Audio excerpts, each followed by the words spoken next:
नमस्कार दोस्तों, स्वागत है अपनी YouTube channel top trending GK में। दोस्तों इस वीडियो में देखने वाले हैं रेलवे एनटीपीसी CBT2 एग्ज़ाम 9 मई 2022 की सेकंड शिफ्ट में पूछे गए जो जीके के क्वेश्चंस हैं। टोटल 50 जीके सवाल पूछे गए हैं।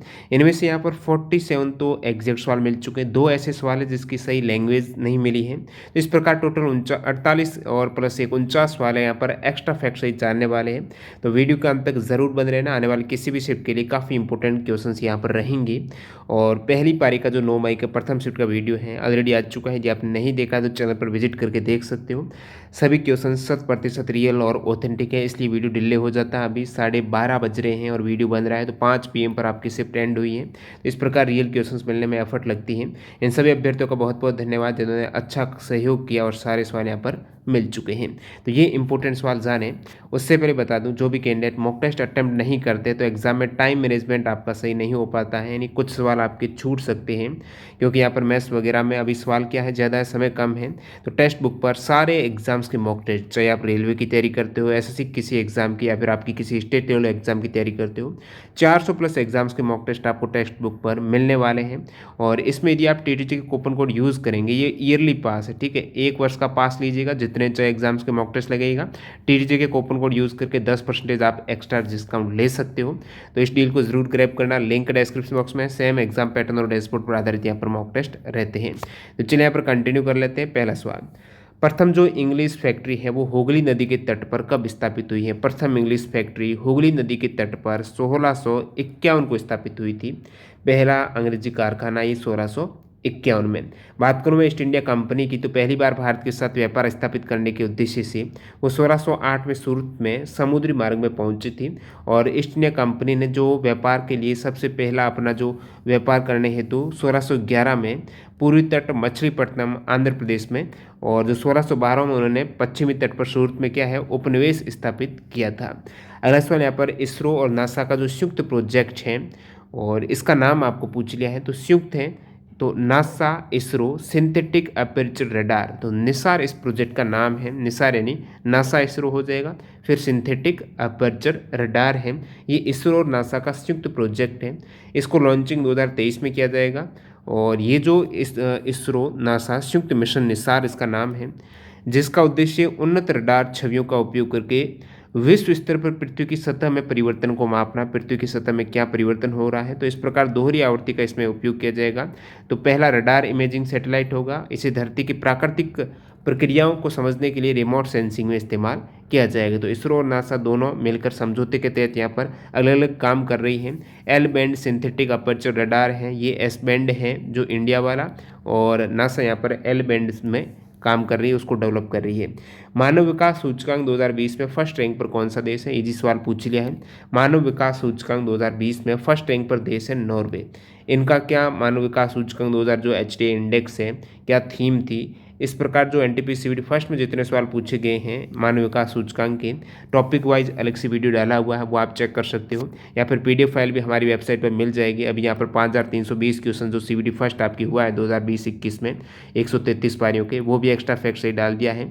तो टॉप ट्रेनिंग GK.in वेबसाइट की लिंक है, किस प्रकार डाउनलोड करनी है सारा डिस्क्रिप्शन बॉक्स में आपको डेमो वीडियो मिल जाएगा। देखिए यहाँ पर ह्यूमन डेवलपमेंट इंडेक्स है, नॉर्वे ने टॉप किया है। भारत की 2020 में रैंक 131वीं लगी है आउट ऑफ 189 देशों में से, और फर्स्ट रैंक पर नॉर्वे है, सबसे निचले पायदान पर नाइजर। और मानव विकास सूचकांक है, कौन से पैमाने के आधार पर ये तय होता है? तो जीवन प्रत्याशा, साथ साथ प्रति व्यक्ति आय है और शिक्षा है, ये इसके पैमाने हैं जिसके आधार पर इसका तय किया जाता है मानक। UNDP का हेडक्वार्टर जो ये मानव ह्यूमन डेवलपमेंट इंडेक्स को जारी करता है, इसका हेडक्वार्टर न्यूयॉर्क USA में है।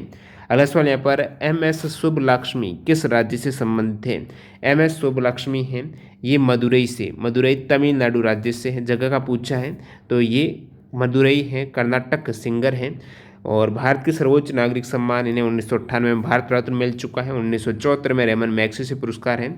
तो प्रथम जो भारत रत्न पाने वाली संगीतकार हैं वो MS सुब्बलक्ष्मी हैं।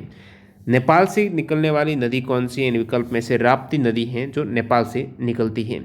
अनुच्छेद 352 किससे संबंधित है? तो राष्ट्रीय आपातकाल है वो 352 जो राष्ट्रपति राष्ट्रीय आपातकाल की घोषणा है अब तक भारत में 3 बार हुई है। 3 बार में पहली बार 1962 में भारत चीन युद्ध के दौरान, दूसरी बार 1971 में भारत पाकिस्तान युद्ध के दौरान, तीसरी बार है वो हुई थी आंतरिक अशांति के आधार पर है। राष्ट्रीय आपातकाल इंदिरा गांधी ने 25 जून 1975 को घोषित किया था। और अन्य जो आपातकाल में आर्टिकल 360 के तहत वित्तीय आपातकाल और 356 के तहत है राज्य में संवैधानिक तंत्र की विफलता पर राष्ट्रपति शासन लगता है। आर्टिकल 182 से यहाँ पर सवाल पूछा गया है। तो विधान परिषद वाले जो राज्य, जैसे कि अभी वर्तमान में 6 राज्य हैं, आंध्र प्रदेश, बिहार, कर्नाटक, महाराष्ट्र, तेलंगाना, उत्तर प्रदेश, जहाँ पर विधान परिषद हैं। तो दोहरी जो विधान परिषद वाले जितने भी राज्य हैं उनकी विधान परिषद यथाशीघ्र अपने 2 सदस्य, जिसमें अपना एक सभापति और दूसरा उपसभापति चुनेगी। जब जब सभापति और उपसभापति का पद रिक्त होगा उस केस में परिषद किसी अन्य सदस्य को यहाँ पर सभापति और उपसभापति चुनेगी ही चुनेगी। तो कौन से 6 राज्य जिसमें वर्तमान में विधान परिषद हैं? ट्रिक इसकी तू भी मजा कर, यानी तू भी मजा कर।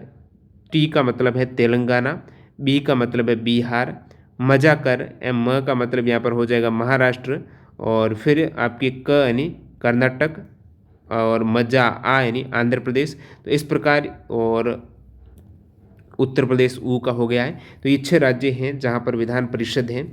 अगला सवाल देखते हैं यहाँ पर, विटामिन सी का स्रोत क्या है? तो जितने भी सिट्रस फ्रूट हैं, लेमन हो गया, आपके ऑरेंज हो गया, आंवला है, इसमें सभी में विटामिन सी रहता है। भारत के सर्वोच्च न्यायालय के मुख्य न्यायाधीश वर्तमान में कौन है? वर्तमान में चीफ जस्टिस हैं जो इंडिया के वो 48वें हैं। कौन से नंबर के, ये याद रखिएगा, एन वी रमन इनका नाम है। प्रथम चीफ जस्टिस जो भारत के हैं हीरालाल, जैकी सुंदास कानिया इनका नाम है। इनसे पहले, एन वी रमन से पहले 47वें चीफ जस्टिस थे शरद अरविंद बोबडे। टाटा एयरलाइन की शुरुआत कब हुई है? तो टाटा एयरलाइंस की शुरुआत है, इसकी कहानी बताओ तो 1932 में शुरुआत हुई है JRD टाटा के द्वारा, और टाटा एयर सर्विसेज के तौर पर 1932 में स्थापित हुआ है, जिसका बाद में नाम टाटा एयरलाइंस किया गया है। और इसके बाद 1938 में इसका नाम बदलकर टाटा एयरलाइंस किया गया था। 1932 में टाटा एयर सर्विस था। अब साल 1953 में भारत सरकार ने एयर कॉरपोरेशन एक्ट को पास किया और टाटा सन्स से एयरलाइंस में मालिकाना हक खरीद लिया। अब यहाँ पर इन्होंने एयर कॉरपोरेशन एक्ट के तहत 1953 में ये गवर्नमेंट के पास चली गई कंपनी, जिसका नाम एयर इंडिया इंटरनेशनल लिमिटेड किया गया। फिर 1962 में एयरलाइन के नाम को आधिकारिक तौर पर चेंज करके एयर इंडिया कर दिया गया, और यहाँ पर 2007 में एयर इंडिया और इंडियन एयरलाइंस को एयर इंडिया लिमिटेड में क्या विलय किया गया।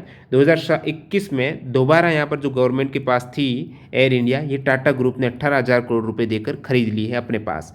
FRBMA की फुल फॉर्म क्या है? FRBMA यानी physical responsibility and budget management act है। FRBM एक्ट कब लागू हुआ है? तो आप कहेंगे 2003 में। USB की फुल फॉर्म यूनिवर्सल सीरियल बस। निम्न में से किस देश का क्षेत्रफल सबसे कम है? जो भारत के पड़ोसी देश दे रखे हैं उनमें सबसे कम यहाँ पर भूटान का हो जाएगा। और इसके बाद यहाँ पर आप देखेंगे जैसे कि पाकिस्तान का क्षेत्रफल कितना है? 8,81,913 वर्ग किलोमीटर। नेपाल का कितना? 1,47,181 वर्ग किलोमीटर। भूटान का यहाँ पर सबसे कम जो 38,394 है। म्यांमार का 6,76,575। चाइना का आप देखेंगे तो वो हो जाएगा आपके 95 लाख के आसपास, 9.5 मिलियन किलोमीटर है। भारत का जिस प्रकार 32 लाख वाला, तो 3.2 मिलियन कहेंगे आप। श्रीलंका का 65,610 किलोमीटर है क्षेत्रफल। अब क्षेत्रफल की दृष्टि से सबसे बड़ा देश कौन सा है? इस प्रकार एग्जाम में क्रम वाइज आपको पूछ लिया जाता है, और जैसे कि विकल्प ये रहेंगे जिसमें हो सके कि रशिया हो ही नहीं, ऑप्शन के अकॉर्डिंग आपको पूछ ले कौन सा उसमें क्षेत्रफल बड़ा है। तो यहाँ पर देखेंगे रशिया का क्षेत्रफल सबसे बड़ा, उसके बाद कनाडा का है, तीसरे स्थान पर चाइना, फिर USA, उसके बाद ब्राज़ील है, छठे स्थान पर ऑस्ट्रेलिया, सातवें पर इंडिया है, इंडिया के बाद अर्जेंटीना, कजाकिस्तान है, और फिर अल्जीरिया है। तो ये टॉप 10 देश हो गए। ब्रह्मपुत्र नदी को यरलुंग सांगपो कहाँ पर कहा जाता है? यरलुंग सांगपो जो ब्रह्मपुत्र नदी का अन्य नाम है वो तिब्बत में कहा जाता है, ठीक है। और ये तिब्बत के अलावा अरुणाचल में इसे ब्रह्मपुत्र देहांग के नाम से जाना जाता है। असम घाटी में बहते हैं तो इसे ब्रह्मपुत्र कहेंगे। बांग्लादेश में ब्रह्मपुत्र को जमुना नाम से कहा जाता है। गांधी इरविन जो पैक्ट समझौता कब हुआ था? गांधी इरविन समझौता है 5 मार्च 1931 को हुआ है। लंदन में द्वितीय गोलमेज सम्मेलन के पहले यहाँ पर महात्मा गांधी और उस समय वायसराय लॉर्ड इरविन के मध्य ये समझौता हुआ, जिसे गांधी इरविन पैक्ट कहते हैं। ये प्रथम जो राउंड टेबल कॉन्फ्रेंस हुआ है उसके बाद हुआ है, दूसरे से पहले और प्रथम गोलमेज सम्मेलन के बाद हुआ है। ये 11 सूत्रीय समझौता था। एग्जाम पूछा जाता है निम्नलिखित में से किस पर समझौते पर बात नहीं हुई है, क्या क्या इस समझौते पर पॉइंट थे।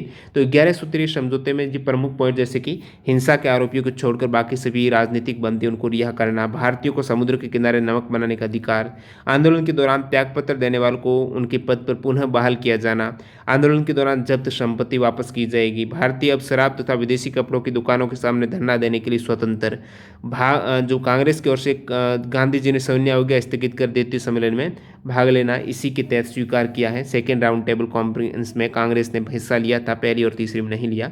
कांग्रेस ब्रिटिश सामान का बहिष्कार नहीं करेगी, ये भी बात बनी थी। और गांधी जी पुलिस की ज्यादतियों की जांच की मांग छोड़ देंगे। गोवा की राज्य के रूप में स्थापना कब हुई है? पूर्णतः जो गोवा राज्य बना वो 30 मई 1987 को बना है। कौन से कॉन्स्टिट्यूशन अमेंडमेंट के जरिए? 56वां संविधान संशोधन 1987 के जरिए गोवा यहाँ पर एक राज्य का दर्जा दिया गया है और दमन दीव यूटी के रूप में दर्जा मिला है। 56वां संशोधन। सवाल पूछा जाता है कि जैसे कि गोवा की बात करें, इससे पहले सिक्किम को राज्य का दर्जा है, वो कब कौन से कॉन्स्टिट्यूशन अमेंडमेंट के जरिए? 36वें के जरिए सिक्किम को। और इसके अलावा यहाँ पर बात करूँ तो 53वां कॉन्स्टिट्यूशन अमेंडमेंट के जरिए किसको राज्य का दर्जा मिला? तो मिजोरम को मिला है। 371 जी जोड़ा गया है, मिजो जी। और 13वां संशोधन हुआ 1962, इसके तहत नागालैंड को यहाँ पर विशेष प्रावधान अपनाकर राज्य का दर्जा दिया गया है।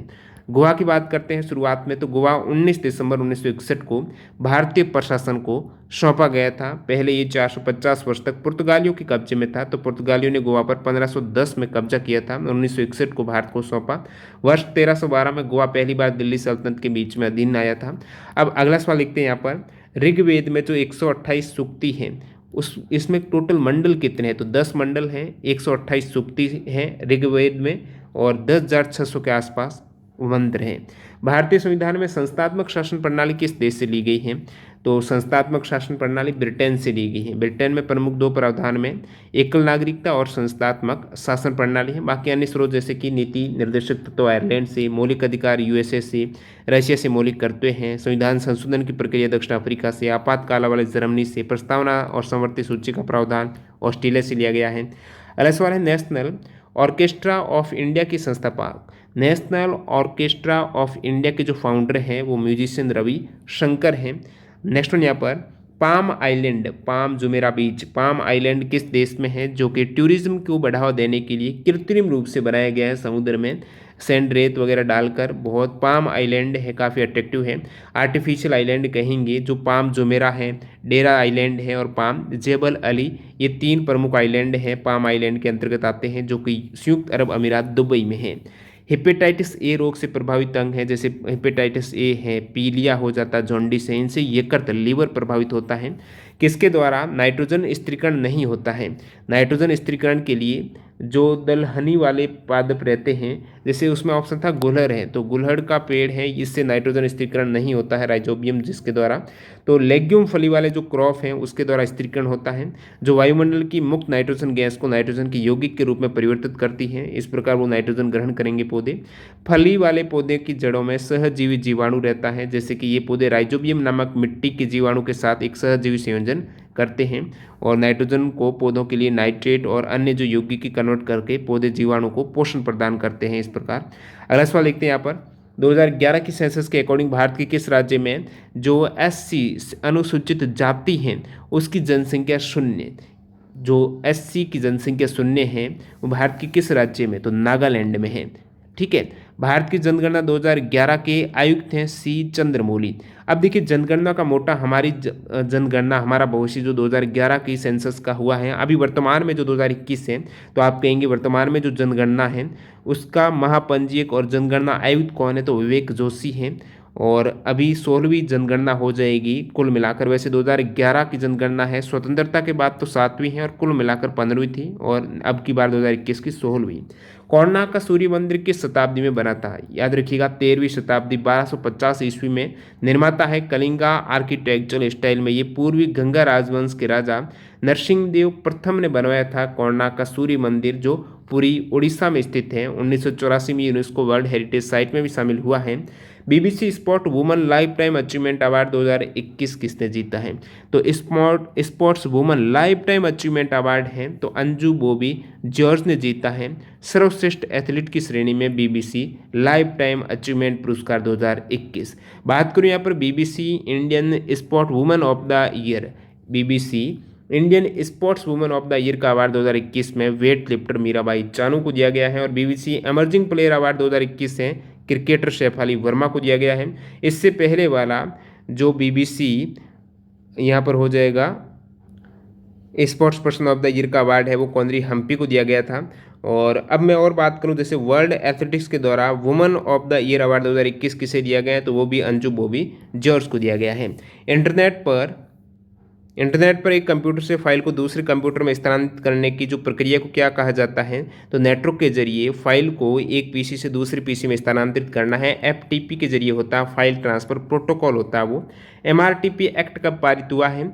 एमआरटीपी एक्ट है 1969 में, जो monopolistic and restrictive trade practice है। एमआरटीपी एक्ट है। एकाधिकार तथा अवरोधक व्यवहार अधिनियम 1969 है। अभी जैसे कि इसका स्थान ले लिया है प्रतिस्पर्धा अधिनियम है, जो 2002 में पारित हुआ है। राजतरंगिणी जो रचना है कल्हण की, ये किसका उल्लेख है इस रचना में? राजतरंगिणी में कश्मीर के प्रत्येक शासक की काल की घटनाओं का क्रमानुसार विवरण मिलता है, जो कि आदिकाल से लेकर 1151 ईस्वी के आरंभ तक है। नेक्स्ट यहाँ पर सिद्धि दमहल नृत्य किस राज्य का प्रचलित है? सिद्धि दमहल जो सिद्धि धमल नृत्य है वो गुजरात का है। सिद्धीज हैं जो डांसर है, सिद्धीज जो डांसर कहलाते हैं, जो धमाल डांस करते हैं, ये नेटिव मूलत कहाँ से? अफ्रीका से हैं। स्कैंडिनेवियाई देश किस महाद्वीप में आते हैं? तो स्कैंडिनेवियाई देश है यूरोप महाद्वीप में स्कैंडिनेवियाई देश रहते हैं। और इस देश में नॉर्वे, स्वीडन और डेनमार्क ये 3 देश आते हैं स्कैंडिनेवियाई देश में। यूरोप के ये 3 देश हैं। नॉर्डिक कंट्री आपको पूछ लें तो ये भी यूरोप में डेनमार्क, नॉर्वे, स्वीडन, डेनमार्क तो है ही है, नॉर्वे, स्वीडन, डेनमार्क। इसके साथ साथ फिनलैंड और आइसलैंड भी है नॉर्डिक कंट्री में। अष्टाध्यायी के लेखक कौन है? तो पाणिनि हो जाएगा। अन्य प्रमुख पुस्तक जैसे रामायण की वाल्मीकि, महाभारत की वेदव्यास, विक्रमांक चरित के बिल्हण, पृथ्वीराज रासो के चंद्रवरदाई, राजतरंगिणी कल्हण है, अर्थशास्त्र चाणक्य, हर्षचरित और कादम्बरी की बाणभट्ट, महाभाष्य पतंजलि, कालिदास के द्वारा रचनाएं कुमार संभवम, अभिज्ञान शाकुंतलम, विक्रमोर्वशीयम, मेघदूतम, रघुवंशम, मालविकाग्निमित्रम, ऋतुसंहारम है। और भास की हैं स्वपन वासवदत्तम, प्रतिज्ञा योगंधरारायण।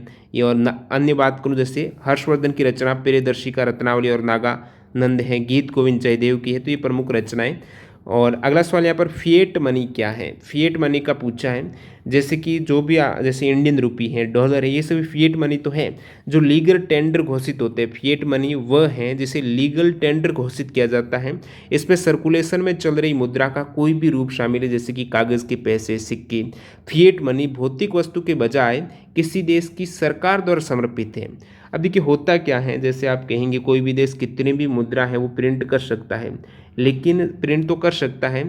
अब बात आती है कि उनके पास गोल्ड होना चाहिए, जो गोल्ड होगा उतनी ही मुद्रा वो प्रिंट करेगा, लेकिन ऐसा है, ये एक तरीके से मिथ है।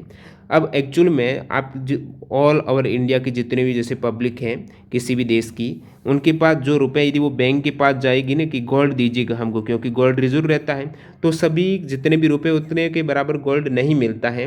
तो यहाँ पर आप क्या है, भौतिक वस्तु के बजाय किसी देश की सरकार के द्वारा समर्पित, तो वो जैसे आरबीआई के द्वारा समर्पित है। भौतिक वस्तु जो कॉमोडिटी है, गोल्ड है, सिल्वर है, ये तो कॉमोडिटी रहती है।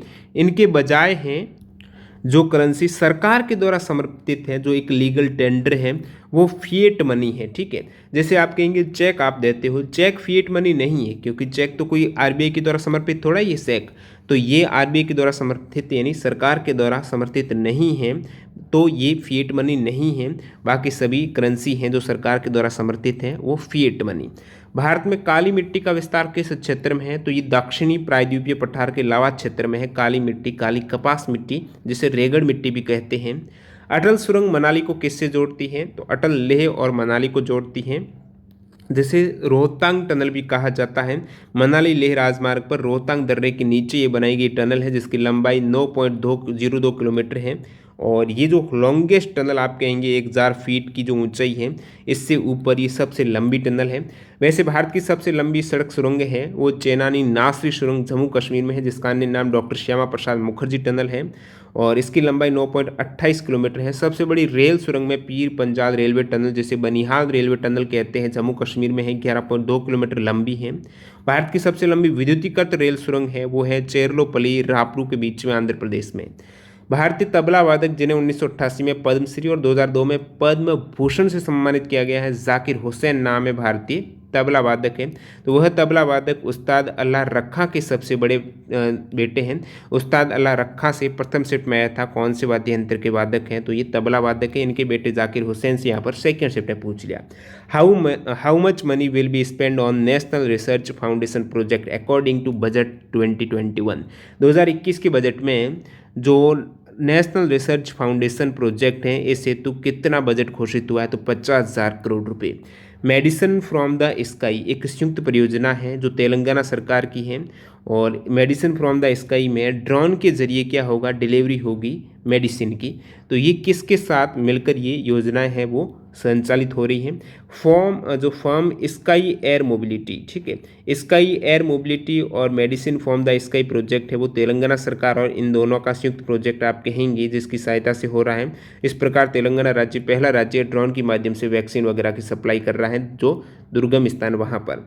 फरवरी 2021 में एक भारत श्रेष्ठ भारत कार्यक्रम है, इसके तहत बंगाल में आयोजित महोत्सव कौन सा है, तो ये है दोस्तों राष्ट्रीय संस्कृत महोत्सव। तो राष्ट्रीय संस्कृति महोत्सव है जो बंगाल में आयोजित हुआ है एक भारत श्रेष्ठ भारत कार्यक्रम के तहत। पीरियोडिक टेबल आवर्त सारणी में डी ब्लॉक का तत्व कौन सा है, जो बीच वाले एलिमेंट आप देखेंगे 3 से लेकर 12 तक ये डी ब्लॉक है, ये एस है, ये पी है, नीचे एफ है। तो ये सभी डी ब्लॉक वाले एलिमेंट जो आप कहेंगे एलिमेंट में ये आयरन एफ ही आ जाएगा। बाकी सोडियम है ये तो इसमें ही आ जाएगा ना पहले ही ग्रुप में, तो ये तो एस ब्लॉक के हैं सारी मृदा धातुएं। अगला सवाल है गरीबी रेखा का आकलन सबसे पहले किसने किया था, दादा भाई नौरोजी ने। सभी को पता होगा भारत में गरीबी रेखा का आकलन है, उन्होंने अपनी पुस्तक poverty and un British rule in India के माध्यम से गरीबी रेखा का सबसे पहले अनुमान लगाया दादा भाई नौरोजी ने। अगला सवाल मई 2021 में इसरो के विक्रम साराभाई स्पेस सेंटर जो VSSC के द्वारा विकसित वेंटिलेटर का नाम क्या। 3 वेंटिलेटर हैं जो विक्रम साराभाई स्पेस सेंटर के द्वारा विकसित है मई 2021 में। वेंटिलेटर के नाम है प्राण वायु स्वच्छता और ये तिरुवनंतपुरम में इसरो के विक्रम साराभाई स्पेस सेंटर में 3 अलग अलग प्रकार के वेंटिलेटर और एक ऑक्सीजन सांद्रक श्वास विकसित किया है। अगला सवाल भगवान बुद्ध का प्रथम उपदेश है, इसकी पहचान किससे मिलती है, तो व्हील है जो चक्र है। ज्ञान प्राप्ति के बाद जो सारनाथ में भगवान बुद्ध ने अपना प्रथम उपदेश दिया था जिसे धर्म चक्र प्रवर्तन के नाम से जाना जाता है। Red earth and pouring rain पुस्तक के ऑथर कौन है, red earth and pouring rain पुस्तक के ऑथर है विक्रम चंद्र। हेमिस गोम्पा उत्सव किसको समर्पित है, तो हेमिस त्योहार है गुरु पद्मशंभव की जयंती को चिन्हित करने के लिए लद्दाख में मनाया जाता है। नेक्स्ट वाले यहाँ पर what about floating exchange rate, float हो रही है, फ्लैक्चुएट हो रही है, बार बार बदल रही है। शेयर मार्केट में किस प्रकार वैल्यू है वो चेंज होती है। इस प्रकार जो फॉरेन एक्सचेंज मार्केट है जैसे कि USD INR में जो ट्रेडिंग होती है, तो इसमें क्या है जो USD है INR है इनकी वैल्यू बार बार क्या है फ्लैक्चुएट है, बदल रही है। तो अस्थायी विनिमय दर का पूछा है ऐसी व्यवस्था जहाँ किसी देश की मुद्रा की कीमत विदेशी मुद्रा बाजार है, फॉरेन जो ट्रेड एक्सचेंज है वहाँ पर अन्य मुद्राओं के सापेक्ष आपूर्ति और मांग के आधार पर निर्धारित की जाती हैं। जैसे INR की वैल्यू है वो डॉलर के सापेक्ष किस प्रकार रहेगी, यूरो के सापेक्ष डॉलर की वैल्यू इस प्रकार। The difference between total revenue and total cost, जितना आपको रेवेन्यू मिला है उतनी आपका खर्चा, इनका जो अंतर है वो प्रॉफिट हो जाएगा, इकोनॉमिक प्रॉफिट। अगला सवाल जो फेडरेशन कप हुआ है पटियाला 2021 में पटियाला में, तो उस फेडरेशन कप में 3000 मीटर की जो बाहदा दौड़ है इसमें अपना राष्ट्रीय रिकॉर्ड किसने तोड़ा है, जो उसी व्यक्ति ने, अविनाश साबले इनका नाम है। 8 मिनट 20 सेकंड के आसपास समय लेकर इन्होंने अपना ही रिकॉर्ड तोड़ा है जो पहले 8:21 का था 2019 में। अब कुछ 2 सवाल हैं जो स्पष्ट रूप से नहीं मिले, जैसे सूर्य तुल्यकालिक कक्षा में स्थापित उपग्रह कौन सा, तो ये ऑप्शन के आधारित है क्या विकल्प थे।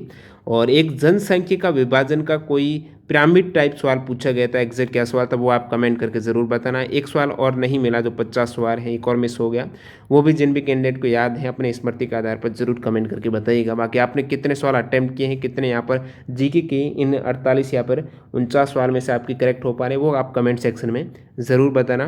पीडीएफ फाइल के लिए आपको टेलीग्राम चैनल ज्वाइन करना है। और बाकी यदि आप टीटीजी के कूपन कोड यूज़ करेंगे तो टेक्स्ट बुक पर आपको टेस्ट सीरीज़ पर एक्स्ट्रा डिस्काउंट मिल जाएगा। और जो एनटीपीसी सीवीटी फर्स्ट का एग्जाम 2020-21 में 133 सेट में हुआ है, टोटल 5320 क्वेश्चन इस पर होते हैं, वो एक्स्ट्रा फैक्ट सहित आपको हमारी वेबसाइट पर मिलने वाले हैं। किस प्रकार डाउनलोड करना है वो पीडीएफ फाइल है, डिस्क्रिप्शन बॉक्स में सबसे नीचे आप देखेंगे तो आपको वीडियो डेमो वीडियो की लिंक मिल जाएगी। मिलते हैं नए वीडियो के साथ। वंदे मातरम। जय हिंद दोस्तों।